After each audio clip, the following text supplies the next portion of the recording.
రే ఏడుస్తున్నావా? ఏమైందిరా? ఏం లేదురా. మరెందుకు ఏడుస్తున్నావు? ఏం లేదని చెప్తున్నా కదరా. ఒక ఫ్రెండ్గా అడుగుతున్నా, చెప్పురా.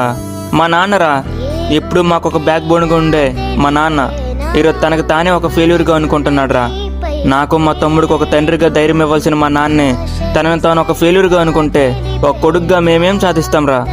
3 పూటలు ఏమి ఇబ్బంది లేకుండా తింటున్నామంటే కారణం మా నాన్న పడ్డ కష్టమే కదరా. అలాంటే మా నాన్నని ఏ రోజు సంతోషంగా చూడలేదురా నేను. అరే దుష్యంత్, మీ నాన్న తన కష్టాన్ని చూసి ఆనందపడే రోజులు కావురా ఇవి. నీ సక్సెస్ చూసి మురిసిపోయే రోజులురా. మీ నాన్న సంతోషంగా ఉండాలంటే ఇకపై కష్టపడాల్సింది మీ నాన్న కాదురా, నువ్వు కష్టపడాలి. నీ విజయం కోసం ఎదురు చూస్తున్న మీ నాన్న కళ్ళని ఎప్పుడైనా చూసావా? చూడకపోతే ఒకసారి చూడరా. ఎన్ని రోజులు పడుకోకుంటే ఎదురు చూశాడో నీకే అర్థమవుతుంది. తప్పు చేశారా?